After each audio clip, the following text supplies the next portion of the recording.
സമയം രാവിലെ 8 മണി. അലാറം അടിച്ചതറിയാതെ ഇച്ചിരി നേരം കൂടുതൽ ഉറങ്ങിപ്പോയി.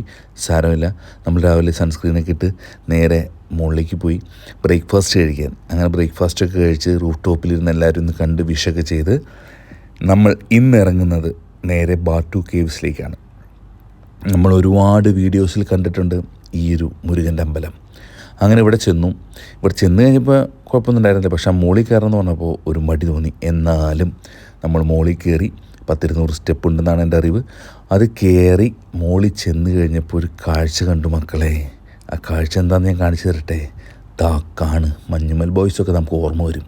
കുട്ടേട്ടാ കണ്ടാ, ഇങ്ങനൊരു കേവ് നല്ല രസമായിരുന്നു കേട്ടോ. നല്ല എക്സ്പീരിയൻസ് ആയിരുന്നു എല്ലാവർക്കും. അവിടെ നിന്ന് ഇറങ്ങി കഴിഞ്ഞപ്പോൾ ഒരു ഡ്യൂട്ടി ഫ്രീ ഷോപ്പ് എന്ന് പറഞ്ഞ് നമ്മളൊരു സ്ഥലത്ത് കയറി. നിറയെ വാച്ചുകളും കൂളിംഗ് ഗ്ലാസ്സുകളും, പക്ഷെ ഒന്നും ബ്രാൻഡഡ് അല്ല. അത് കഴിഞ്ഞ് നമ്മൾ സെൽഫ് ഇൻട്രൊഡക്ഷൻ ചെയ്യുന്ന വീഡിയോസാണ് ഈ കാണുന്നത്. എല്ലാവരും സെൽഫ് ഇൻട്രോ ഒക്കെ കൊടുത്തു. അടുത്ത് നമ്മൾ പോകുന്നത് ജെൻഡിങ് ഐലൻഡ്. ആ ഐലൻഡിൽ ഇവർ പറഞ്ഞത് എന്താണെന്ന് വെച്ചാൽ കുറച്ച് മാള് പോലത്തെ പരിപാടിയും കാസിനോസൊക്കെയാണ്. പക്ഷേ ഈ ഒരു കേബിൾ കാർ എക്സ്പീരിയൻസ് എനിക്ക് ഭയങ്കര ഇഷ്ടപ്പെട്ടായിരുന്നു. കാരണം നമ്മൾ നിന്നിടത്ത് ഭയങ്കര ചൂടായിരുന്നു. ഇതൊരു 2000 മീറ്ററോളം മുകളിലേക്ക് പോയി. അങ്ങനെ മുകളിലേക്ക് പോയി കഴിഞ്ഞപ്പോൾ ഭയങ്കര ക്ലൈമറ്റ് ചേഞ്ച് വന്നു. ഭയങ്കര നല്ല എക്സ്പീരിയൻസ് ആയിരുന്നു. ഒരുപാട് ദൂരം ഇങ്ങനെ പോയി. അവിടെ ചെന്ന് കഴിഞ്ഞപ്പം മക്കളെ, ഈ ഒരു മാള് നമ്മൾ ഒട്ടും എക്സ്പെക്റ്റ് ചെയ്യില്ല ഈ ഒരു മലയുടെ മുകളിൽ. പക്ഷേ ഇത് ഭയങ്കര ബുദ്ധിയായി പോയി. ഒരുപാട് കാഴ്ചകൾ കാണാനുണ്ട്.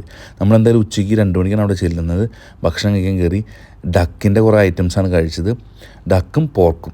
പിന്നെ നമ്മൾ റൂഫ് ടോപ്പിൽ കയറിയിട്ട് ഈ ഒരു എക്സ്പീരിയൻസ്. ഇതിന് തൊട്ട് താഴെ ഒരു അമ്പലമുണ്ട്. പിന്നെ ഇത് സൃഷ്ടിച്ച അല്ലെങ്കിൽ ഇതുണ്ടാക്കിയ ചേട്ടൻ്റെ പ്രതിമയുണ്ട്. ഞാൻ കാണിച്ചു തരാം. ഇതാണ് ആ ചേട്ടൻ. ഒരു ചേനക്കാരൻ ചേട്ടനാണ്. ഇപ്പോൾ ആ ചേട്ടൻ്റെ മോനാണ് ഇത് ഇൻചാർജായി ചെയ്യുന്നത്. എന്തായാലും നല്ല ബുദ്ധിയാണ്. പരിപാടി കൊള്ളായിരുന്നു. താഴെ നോക്കുന്ന ഒരു വ്യൂ ആണ്. പരിപാടി കഴിഞ്ഞൊരു 7 മണിയായി. നമ്മൾ ഹോട്ടൽ റൂമിലേക്ക് തിരിച്ചെത്തിയപ്പോൾ അവിടെ എത്തിക്കഴിഞ്ഞപ്പോൾ നമ്മൾ വിചാരിച്ചു ഈ റൂമിൽ കയറേണ്ട, കുറച്ച് നടക്കാമെന്ന് വിചാരിച്ച് ട്വിൻ ടവർ കാണാൻ ഒന്നുകൂടിയും പോയി. ഒരു 1.5 കിലോമീറ്റർ നടന്ന് ഉപ്പാട് കത്തിയെന്ന് പറഞ്ഞാൽ മതിയല്ലോ. എന്ത് ചെയ്താൽ എത്തുന്നില്ല. ട്വിൻ ടവർ കാണാം, പക്ഷെ എത്തുന്നില്ല. അങ്ങനെ അവസാനം നമ്മൾ എത്തി. നമുക്ക് ഇന്നലെ മിസ്സായ വാട്ടർ ഷോ, ലൈറ്റ് ഷോ അത് കിട്ടി. അത് കണ്ടു. തിരിച്ചും നമുക്ക് നടക്കാം എന്ന് വിചാരിച്ചു. അങ്ങനെ ഇറങ്ങിയപ്പോൾ ഇവിടുത്തെ മാങ്ങ ഭയങ്കര ടേസ്റ്റാന്ന് പറഞ്ഞ് മാങ്ങ കയറി കഴിച്ചു. വീണ്ടും നടന്ന് ഉപ്പാട് കത്തിയപ്പോൾ ഞാൻ പറഞ്ഞു ഒരു ടാക്സി വിളിക്കാം. ടാക്സി വിളിച്ച് റൂമിൽ പോയി. അപ്പോൾ നാളെ കാണാം.